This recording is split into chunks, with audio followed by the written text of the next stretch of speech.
शम्भुमुमापतिं सुरगुरुं वन्दे जगत्कारणं वन्दे पन्नगभूषणं मृगधरं वन्दे पशूनां पतिं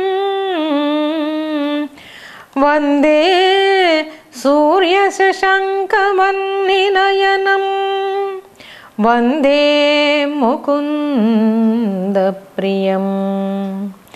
वन्दे भक्तजनाश्रयं च वरदं वन्दे शिवं शङ्करं वन्दे भक्तजनाश्रयं च वरदं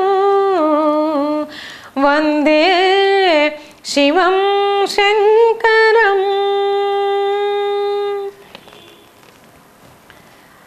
ఆధ్యాత్మిక జ్ఞాన పిపాసుములైన మెట్రో టీవీ ప్రేక్షకులకు స్వాగతం. ధూర్జటి మహాకవి రచించిన శ్రీకాళహస్తీశ్వర శతక విశ్లేషణ చేసుకుంటూ ఉన్నాం. అనేక రకాలైనటువంటి భావాలు ఒక్కొక్క పద్యంలో ఒక్కొక్క రకంగా కవి చెప్తూ ఉన్నాడు. జీవితంలో తాను పొందినటువంటి బాధలు, అవమానాలు, దుఃఖాలు, సుఖాలు, సన్మానాలు, రాజసేవలు వీటన్నింటినీ కలగలిపి జీవితంలో అనుభవించాల్సినటువంటి స్థాయి భేదాలన్నింటినీ కూడా అనుభవించి చిట్ట చివరి ఒక పరాకాష్ఠ స్థితికి వచ్చాడు ధూర్జటి. కవి అంతరంగం ఎప్పుడూ ఆయన కవిత్వంలో కనపడుతూ ఉంటుంది. కవి తనకై తానుగా వచ్చి కొన్ని వందల సంవత్సరాలు గడిచిపోయిన తర్వాత ఫలానా కవి ఎట్లాంటి వాడు అని చెప్పడానికి మన దగ్గర నిదర్శనాలు ఏమీ ఉండవు. ఒక కవి వ్యక్తిత్వం కానీ, అతని ఆత్మదర్శనం కానీ, అతని పాండిత్యం కానీ, అతని విద్య కానీ, అతను పొందినటువంటి జీవితంలో నిమ్నోన్నతాలు కానీ, స్థితిగతులు కానీ, జీవన విధానం కానీ, ఆనాటి సామాజిక పరిస్థితి కానీ ఏదైనా కానివ్వండి, ఆ మహాకవి రాసినటువంటి కావ్యంలో అవన్నీ ప్రతిఫలిస్తూ ఉంటాయి. అది ఏ కావ్యమైనా సరే. ఎందుకని అంటే కవి సమాజంలో నుంచి వస్తాడు. సమాజంలో నలుగురి మధ్య ఉండేటువంటి మామూలు జీవనమే అతనిది కూడా. కాకపోతే మిగిలినటువంటి వాళ్ళు కూడా అటువంటి బాధలు, అటువంటి కష్ట నష్టాలు అన్నింటికీ గురైనా వాటిని తాత్కాలికంగా అనుభవించి మర్చిపోతారు, ఇంతే కదా అని. అదే ఒక చిత్రకారుడైతే ఒక సుందరమైన దృశ్యం చూస్తే దాన్ని రంగులతో కుంచె తీసుకొని అద్ది ఒక మంచి చిత్రంగా తయారు చేస్తాడు. అదే ఒక కవి అయితే తన విషాదాన్ని ఒక గీతంలో పలికించగలుగుతాడు. మరొకరు ఎవరైనా అయితే మరొక రకంగా వ్యాఖ్యానిస్తారు. అదే ఒక మహాకవి గనక అయినట్లయితే దాన్ని కావ్యగతం చేస్తాడు.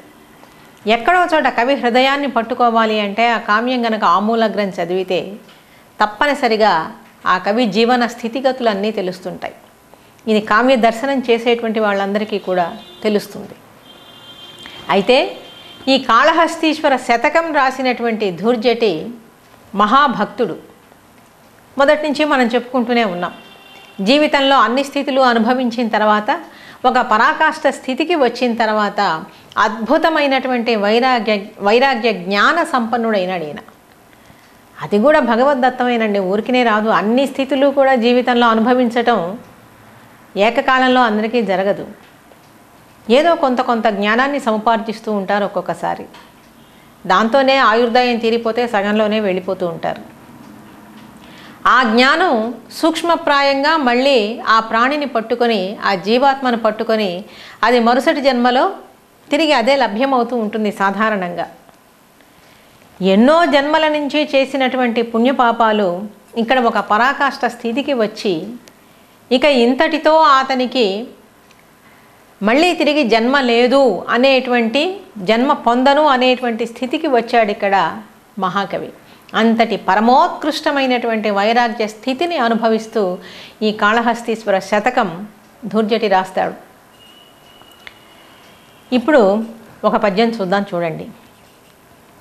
శివనామం, ఈశ్వర నామం ఏ విధంగా మనిషిని ముక్తి మార్గం వైపు నడిపిస్తుంది అని ఇక్కడ ఈ పద్యంలో చెప్తూ ఉన్నాడు చూడండి.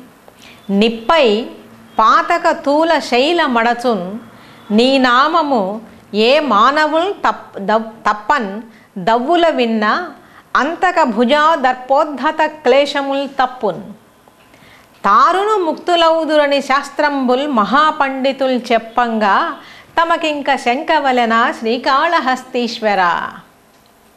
ఎప్పుడు కూడా నామ ప్రాధాన్యాన్ని ఎక్కువగా చెప్తూ ఉంటారు.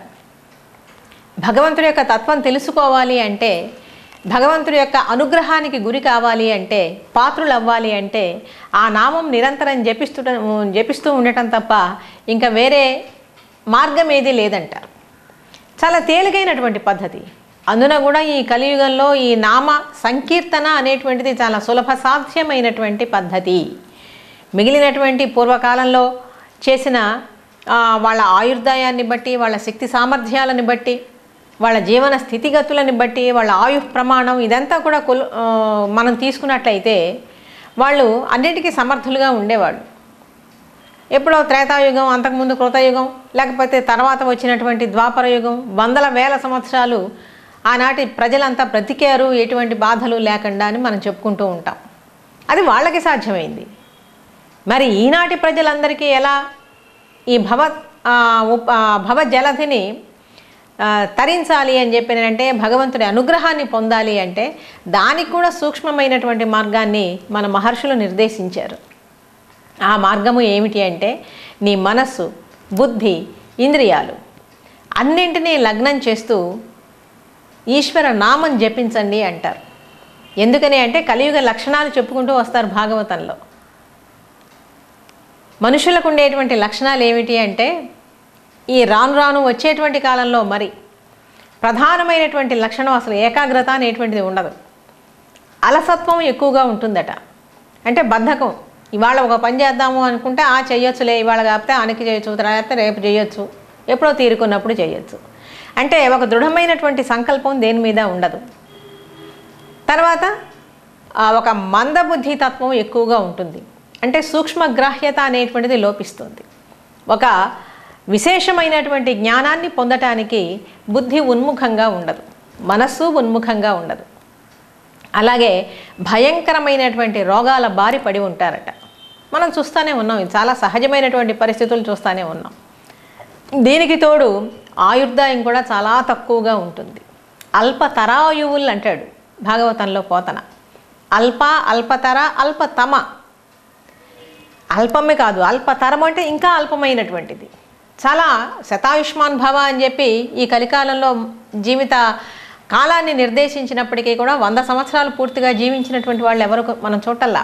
100 సంవత్సరాలు జీవించాడంటే ఒక అద్భుతమైనటువంటి మనిషిగా మనం చూస్తున్నాం. అమ్మో 100 సంవత్సరాలు బ్రతికాడా అని. ఆ జీవన ప్రమాణం అనేటువంటిది రాను రాను బాగా తగ్గిపోతూ ఉంది. అందుకని అల్పతరాయువుల్, ఉగ్రరోగ సంకలితులు, భయంకరమైనటువంటి రోగాలతో పట్టి పీడింపబడుతూ ఉంటారు.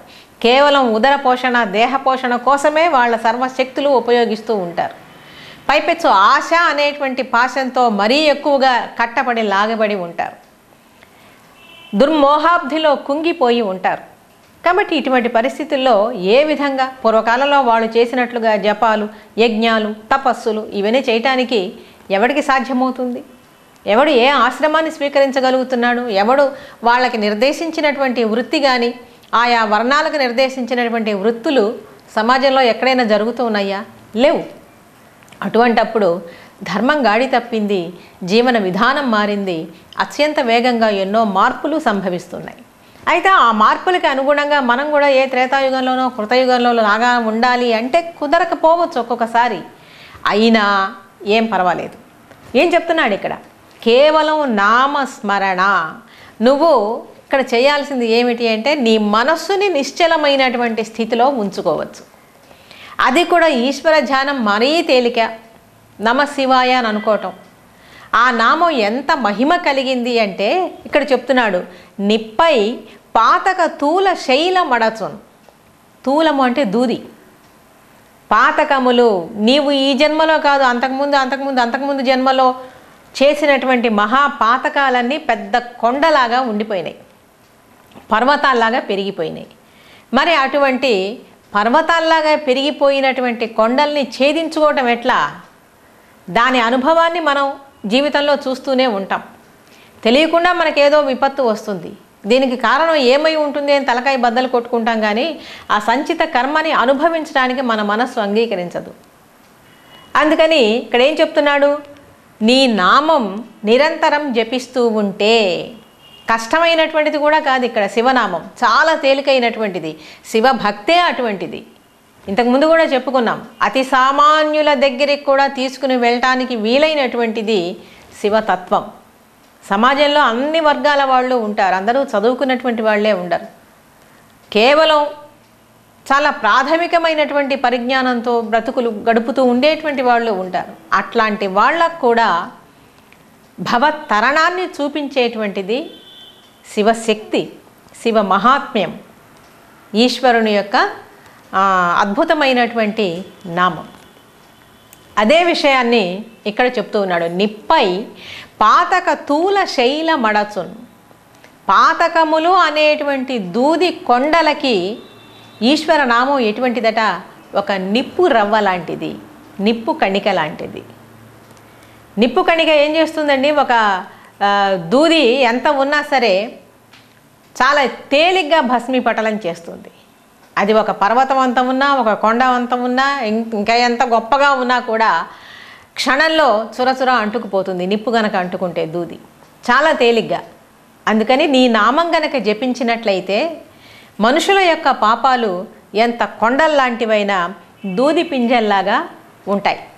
ఆ దూదికి ఏమిటి అంటే ఎగరగొట్టడానికి, అది భస్మీపటలం చేయటానికి నీ నామం ఒక్కటే చాలు. నిప్పై పాతక తూల శైల మడచున్, నీ నామము ఏ మానవుల్ తప్పన్ దవ్వుల విన్నా. కాబట్టి ఎంత మంచి ఉపమానం ఇక్కడ వాడుతూ ఉన్నాడో చూడండి. ఈ విశేషాన్ని మరింతగా తెలుసుకునేటప్పుడు వ్యాఖ్యానించబోయే ముందు ఒక చిన్న స్వల్ప విరామాన్ని తీసుకుందాం.